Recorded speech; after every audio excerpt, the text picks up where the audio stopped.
কারণ পার্লামেন্ট আছে, আমার এলাকার মানুষ ভোট দিয়েছে। আমি বাংলাদেশে কাউকে ভয় পাই না। আমার কোনো অবৈধ ব্যবসা নাই, আমার কোনো অবৈধ ইনকাম নাই। আমি গত পরশুদিন পার্লামেন্টে বলেছি, মাননীয় প্রধানমন্ত্রী, বর্তমান এমপি, সাবেক এমপি, যত আমলা আছে, যত ব্যবসায়ী আছে, সবার সম্পত্তির হিসাব দিতে বলেন। আমার হিসাব দিব আমি 10 মিনিটের মধ্যে। কারণ বাংলাদেশটা লুটপাট চলছে। অনেক মানুষ, অনেক আমলা, রাজনৈতিক নেতা, অনেক ব্যবসায়ী অবৈধভাবে হাজার হাজার কোটি টাকা কামাই করে বিদেশে পাচার করছে, দেশটাকে খালি করে দিছে। সরকারের কাছে বারবার বলছি, এই যে দুবাই, কানাডা, আমেরিকা, বিভিন্ন দেশে যারা নাকি টাকা পাচার করছে, এই টাকা উদ্ধার করে আপনারা আনেন। ব্যাংকগুলো লুট হয়ে গেছে। ব্যাংকে আজকে একটা চেক দিলে আপনি বলে যে বড় অঙ্কের টাকা দিলে 1 সপ্তাহ আগে নোটিশ লাগবে। কেন? আমার টাকা আমি রাখছি, নোটিশ লাগবে কেন?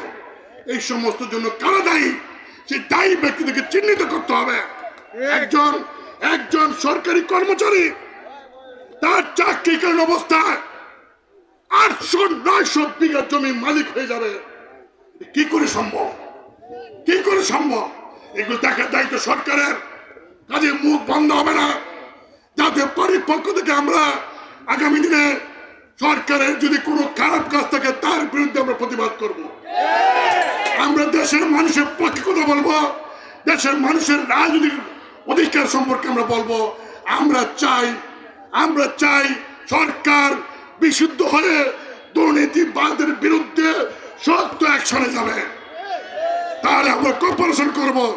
আমরা চাই সরকার জনগণের স্বার্থে যে সমস্ত প্রকল্প নিবে, যদি সেই প্রকল্পগুলি দুর্নীতির ঊর্ধ্বে উঠে মানুষ জন্য উপকারে লাগে, তাহলে আমরা নিশ্চয়ই সরকার সহায়তা করব।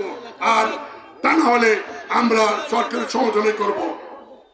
আদান পড়ে যাবে। আমি আবারও আমার পক্ষ থেকে, জাতীয় পার্টির পক্ষ থেকে, যারা নির্বাচনে যে সমস্ত কর্মীরা, আমি জাতীয় পার্টির এবং আওয়ামী লীগের এবং অন্য পার্টির যে সমস্ত কর্মীরা রাত, এই যে কর্মীগুলি আছে এখানে আছে, ছেলেগুলি রাত দিন আরাম করে এত পরিশ্রম নিজের বাপ মার জন্য এই পরিশ্রম করে না, এত পরিশ্রম করেছে। এই পরিশ্রমের মূল্যায়ন শাহীন এবং আমরা অবশ্যই করব। আমি আজকে চিফ ইঞ্জিনিয়ার পিডিবি দাঁড়ালে বসে আমি কথা বলতে চাই। বলছি যে এই চিফ ইঞ্জিনিয়ার সাহেব, আপনার সরকার বলে এত বিদ্যুৎ, তা আমার টানাইলে করে মধ্যে বিদ্যুৎ নাই কেন নাই? বলেছি যে তাড়াতাড়ি বিদ্যুতের ব্যবস্থা করেন, লোডশেডিং কমান, নাহলে আপনাদের বিরুদ্ধে আবার পার্লামেন্টে আমি কথা বলবো। যদি 1 সপ্তাহ 10 দিনের মধ্যে বিদ্যুতের ঘাটতি না কমা আর কিছু না পারি, আপনাদের পক্ষে পার্লামেন্টের সরকারকে আমি জবাবদিহি করতে বাধ্য করব। আমি আর কথা বলাবো না।